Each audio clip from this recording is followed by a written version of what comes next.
कि मंदिर का रास्ता गुलामी का रास्ता होता है। सनातन विरोधी आरजेडी विधायक चंद्रशेखर सिंह यही नहीं रुके, उन्होंने सनातन के खिलाफ जहर उगलने वाले एक और राजद विधायक फतेह बहादुर सिंह के उस अमर्यादित बयान का भी समर्थन किया, जिसमें फतेह बहादुर ने मंदिर को मानसिक गुलामी का प्रतीक बताया था। आपको चोट लगेगी तो आप कहाँ जाओगे? मंदिर या अस्पताल? आपको पढ़ाई करनी होगी, कलेक्टर एसपी बनना होगा, कप्तान बनना होगा, एमएलए एमपी विधायक बनना होगा, होशियारी लानी होगी, तो आप मंदिर जाओगे कि स्कूल जाओगे? ये पहली बार नहीं है जब अयोध्या में भव्य राम मंदिर के निर्माण को लेकर विपक्ष ने हिंदू आस्था को चोट पहुंचाई हो। अयोध्या में जब से रामलला की प्राण प्रतिष्ठा का शुभ मुहूर्त तय हुआ है, विपक्ष भन्नाया हुआ है और विपक्ष की बौखलाहट उनके सनातन विरोधी बयानों में साफ दिखाई दे रही है।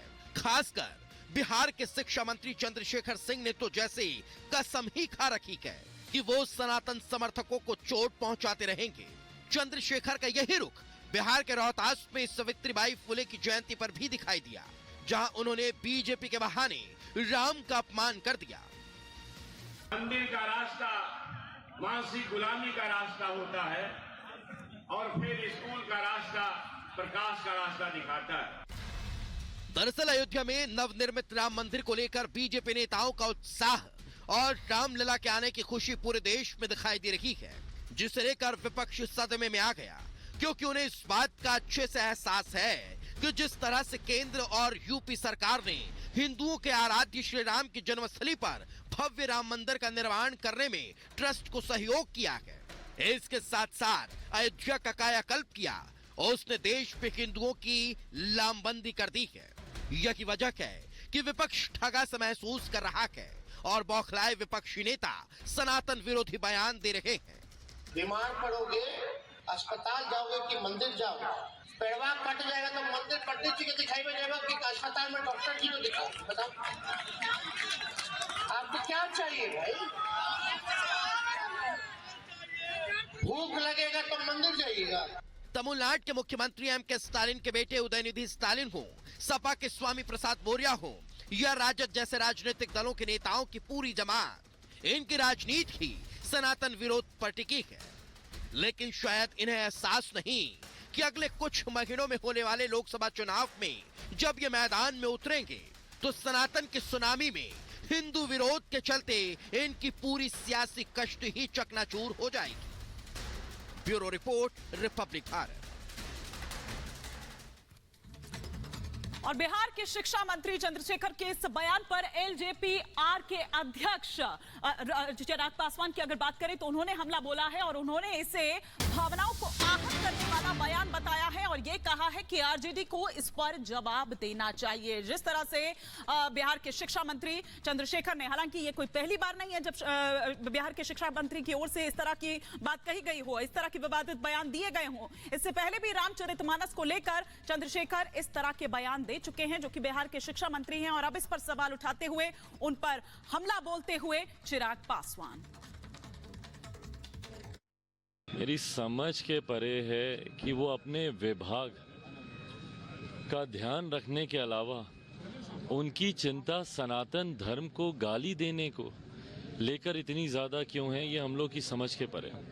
आए दिन इस तरीके के बयान देना, और ताज्जुब मुझे इस बात का होता है कि उनकी पार्टी का नेतृत्व और उनके गठबंधन के साथी क्यों इन तमाम बातों को बर्दाश्त करते हैं। क्या उनको इस बात का एहसास नहीं है कि ये तमाम बातें आस्था से जुड़ी हुई हैं? कहीं ना कहीं आप लोगों की भावनाओं को आहत कर रहे हैं, कहीं ना कहीं लोगों की भावनाओं को आप भड़काने का काम कर रहे हैं। कई बार इससे पूर्व में भी हम लोग कह चुके हैं कि इस तरीके के बयान देने वाले मंत्रियों को तत्काल प्रभाव से बर्खास्त कर देना चाहिए।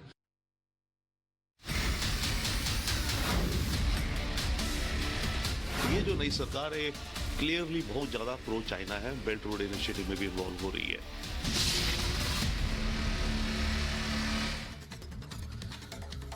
तो मालदीव को लेकर मालदीव सरकार जो है वो लगातार बैकफुट पर जा रही है, क्योंकि भारत मजबूती के साथ इस द्वंद्व युद्ध में जो है वो फ्रंट फुट पर खेल रहा है। सवाल यही है क्योंकि अब अमिताभ बच्चन की तरफ से भी ये ट्वीट किया गया है कि हमारे अपने देश के द्वीप जब इतने खूबसूरत हैं तो मालदीव जाने की जरूरत क्या है। मालदीव पर अमिताभ बच्चन ने निशाना साधा है और ये कहा है लक्षद्वीप और अंडमान निकोबार के समुद्र बहुत खूबसूरत हैं। इस खूबसूरती की तस्वीर भी अमिताभ बच्चन ने अपने ट्वीट के साथ जो है वो साझा की है। और अब आत्मनिर्भरता पर आंच ना आए इसको लेकर भी अमिताभ बच्चन ने यह ट्वीट किया है। लक्षद्वीप में अद्भुत समुद्र हैं।